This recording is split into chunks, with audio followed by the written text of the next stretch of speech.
The day I realized I had been scammed, my heart didn't break first. My bank account did. And the worst part, I sent the money willingly. I thought I was helping someone I loved, someone I trusted. Turns out, she never existed. My name is Adekunle, but my friends call me Kunle. And this is the story of how I sent 45,000 naira, money I saved for months, to a woman I had never met in person. A woman whose face I had only seen in photos. A woman who, as it turned out, didn't even exist. Sit down, because this one go pain you. Before we continue, if you're enjoying these stories, kindly hit the subscribe button as we post new episodes every week. Also, don't forget to like and share as your support us keep bringing you these relatable African stories. Let me paint you a picture of my life at that time. I was 26 years old. I had just finished my NYSC the previous year and somehow managed to land a job at a small tech firm in Ikeja, Lagos. Not a bad job by Nigerian standards. I was handling basic IT support, earning about 80,000 naira a month. Nothing glamorous, but I was surviving.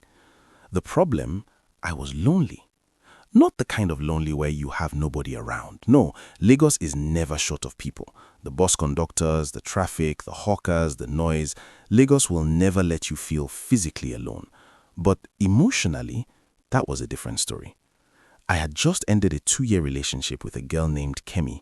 She left me for a guy who had a car, a 2015 Honda Civic, which apparently was enough reason to abandon everything we had built together. I didn't blame her. I understood the hustle, but it still stung. After Kemi, I buried myself in work.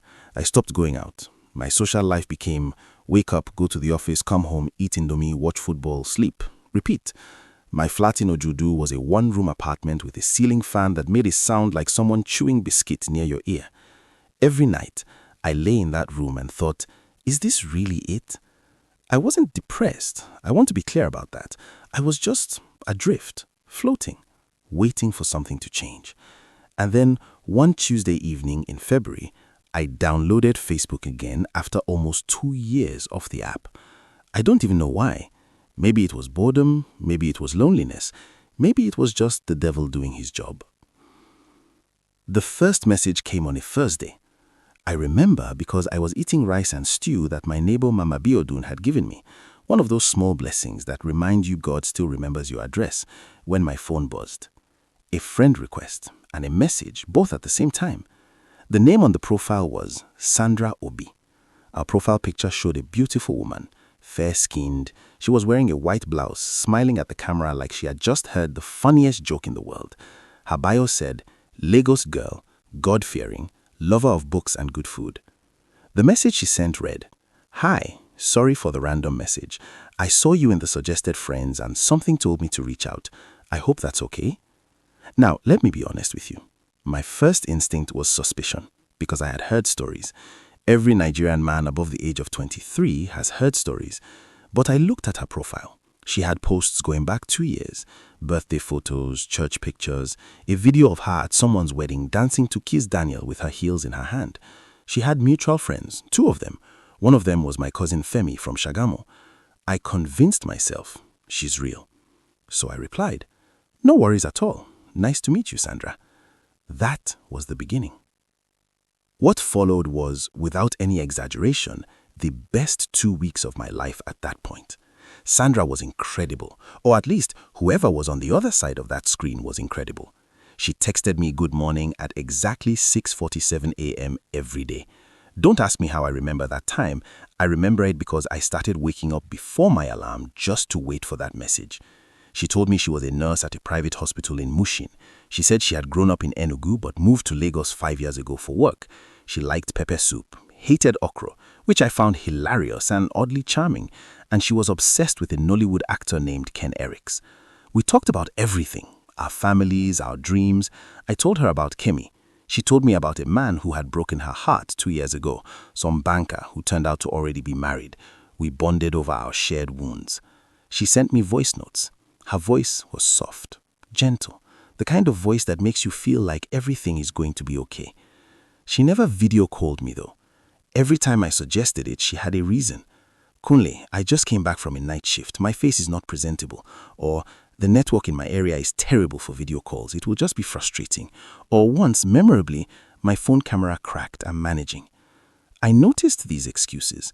I noticed them, filed them away, and then chose, deliberately, consciously, to ignore them because I was falling fast. It started on a Sunday evening, exactly 15 days after her first message. She called me, voice call, and she sounded different, breathless, worried. Kunle, I'm sorry to disturb you with this. I don't want you to think I'm that kind of person, but I'm in a serious situation. My chest tightened. What happened? Talk to me. She explained. Her younger sister, Chioma, had been rushed to the hospital the previous night.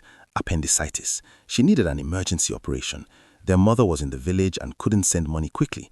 Sandra had spent everything she had on house rent just 2 weeks ago. She didn't ask me for money directly. That's the thing I want you to note. She didn't ask. She just told me. She said she was going to figure it out. She was going to call her pastor to see if the church welfare fund could help. She was going to ask her colleague for a loan. And then she said, I just needed to tell someone.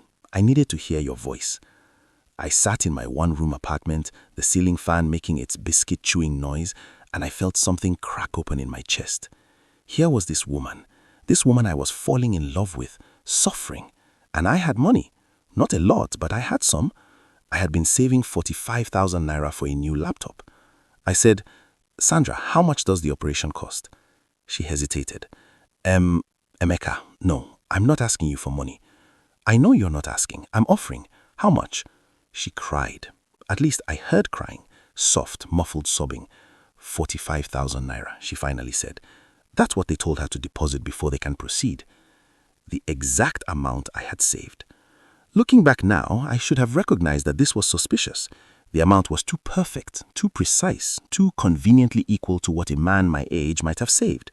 But in that moment, all I felt was the urge to be her hero. I sent the money. She called me immediately after I sent the transfer alert.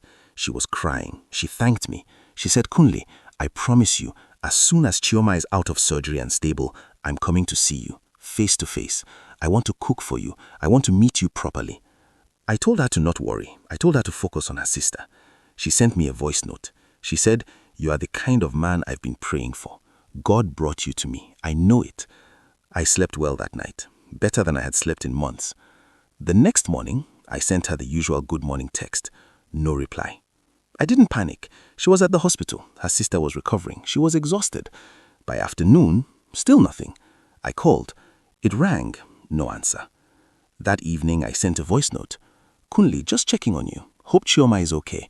No pressure. Just let me know you're all right. Nothing. By the third day, I was checking my phone every 20 minutes. By the fourth day, every 5 minutes. On the fourth day, I tried to visit her profile on Facebook. The account was gone. Not deactivated. Gone. Like it had never existed. I sat there, staring at the page not found message for a long time, and slowly, like cold water rising from my feet to my throat, the truth began to arrive. I want to be honest about what happened to me in the days that followed, because a lot of men won't tell you this part. We're trained to hide it. I fell apart. Not dramatically, not in the way you see in movies where a man punches a wall or drives recklessly in the rain. I fell apart quietly in my small flat in Ojodu, alone. I stopped eating properly. Indomie twice a day. I went to work because I had to. I sat at my desk, answered tickets, fixed network issues, and smiled when my colleagues made jokes. Then I came home and lay in bed staring at the ceiling. I replayed every conversation, every voice note, every good morning text. I looked for the signs I had missed. I found so many. The refusal to video call, the too perfect amount, the way she had never once asked to meet in person until she needed money, the fact that the two mutual friends on her profile, including my cousin Femi, had no idea who she was. Kunle, which Sandra? My cousin asked. I don't know any Sandra. I just have plenty of Facebook friends I've never met. I had built a relationship on air. But here is the thing that hurt more than the money. I had trusted again. After Kemi, I had decided to be open, to be vulnerable, to believe that something good could come. And this was the reward. 45,000 naira. 4 months of saving. Gone. More than the money, I felt humiliated. I felt stupid. And worst of all, I felt this specific loneliness of a man who cannot tell anyone what happened to him because he knows they will laugh. 2 weeks later, everything changed. I was at work, fixing a colleague's laptop, when she showed me something on her phone. She had been scrolling through a Facebook group, one of those Lagos gossip groups where people expose scammers, and she was laughing at a post. "Kunle, come and see this one," she said, giggling. This person set up a whole fake profile to dupe men. See the fake pictures he was using. I looked at her screen, and my blood turned to ice. There was Sandra Obi's profile picture, the same woman in the white blouse, the same smile. But the post had been made by the real owner of those pictures, a woman based in Port Harcourt who had discovered that her pictures were being stolen and used to defraud men across Lagos and Abuja. She had posted a list of fake account names that had used her pictures. One of them was Sandra Obi. My colleague was still laughing. "Can you imagine? Some men even send money. Foolish men." She stopped because she looked at my face. I must have looked like a man who had just seen a ghost. "Kunle, are you okay?" I excused myself. I went to the bathroom. I locked the door. I sat on the toilet lid, fully clothed, and I read that post 3 times. The real woman's name was Adaora. She was a school teacher. She had no idea her photos were being used this way until a friend alerted her. She was devastated, posting about it to warn people and clear her name. But here is the part that shook me most. In the comments of her post, other men were speaking up. One man from Abuja had sent 80,000 naira. Another from Port Harcourt had sent 30,000. A third man wrote in a comment that clearly took courage to type, "I was going to propose to her. I had already bought a ring." We had all loved the same woman. A woman who was not a woman at all. A persona, a character, a carefully constructed weapon aimed directly at lonely men. And somewhere out there, the real person behind Sandra Obi was probably already doing it again to someone else. Over the following weeks, I became obsessed with understanding exactly what had been done to me. I joined online fraud awareness groups. I read articles. I spoke to a cybercrime investigator, a friend of a friend, who explained the mechanisms with the calm efficiency of someone who had seen this hundreds of times. What had been done to me had a name: romance fraud, or in Nigerian street language, Yahoo Yahoo. The person who did it, and it is almost certainly not a woman, had done several things brilliantly. First, they had stolen photos of a real, believable person. Not a supermodel, not someone obviously too beautiful to be real. Adaora was attractive but approachable, the kind of woman a normal man like me might actually date. Second, they had built a long game, 2 weeks of investment before asking for anything. Most people imagine these scammers send, "Hello dear, I need your help right away." The professional ones don't. They court you. They make you feel special. They study you. Third, they had used psychological leverage. They knew that a man in emotional pain, a man who had just been hurt, who was lonely, who desperately wanted to be someone's hero, was their ideal target. They found my wound and they pressed on it. And fourth, most chillingly, the amount they asked for was perfectly calibrated. Not 100,000, which would have made me hesitate, not 5,000, which would have seemed too small to believe, 45,000, the exact kind of sum that a junior tech worker in Lagos saving for a laptop would likely have available. They had listened to my own words and used them against me. The investigator told me something I have never forgotten. Most of these operations are run by organized groups. A single operator might be running 5 to 10 Sandra profiles at any time. They have scripts, they have checklists. You were a file on someone's spreadsheet. A file on a spreadsheet. That is what my 2 weeks of joy had been. There is a version of this story where I tracked them down, where I reported it to the EFCC and they arrested someone, where I got justice and a refund and an apology. That version does not exist. I reported it, I filed a complaint, I provided the account number I had sent money to, a GT Bank account in a name I had never heard. The investigator told me that account had been used for 6 transactions in 3 days before being abandoned, probably opened with a fake ID, probably a mule account used once and discarded. The trail went cold. I never got my 45,000 naira back. I never got an apology. I never got to look the person in the eye and ask them, did you feel anything? Was any of it real for you? When I told you about Kemi, when I let you into my pain, did you feel even 1 second of guilt before you used it against me? I will never know. And I have had to make peace with that. Not because it's fair, it isn't, but because holding on to the rage was costing me more than the money ever did. The scammer took my 45,000 naira. I was not going to let them also take my peace. I'm telling you this story because I know there is someone watching this right now who is in the middle of their own Sandra.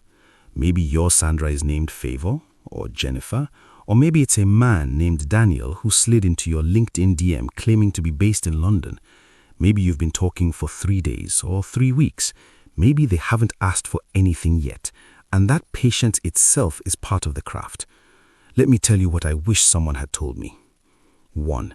If someone refuses every single invitation to video call, that is not a small thing to explain away. That is a red flag. A real person who genuinely wants to know you will find a way. Wi-Fi is everywhere. WhatsApp video is free. If they cannot show you their actual face in 2 weeks, they don't have the face they've shown you.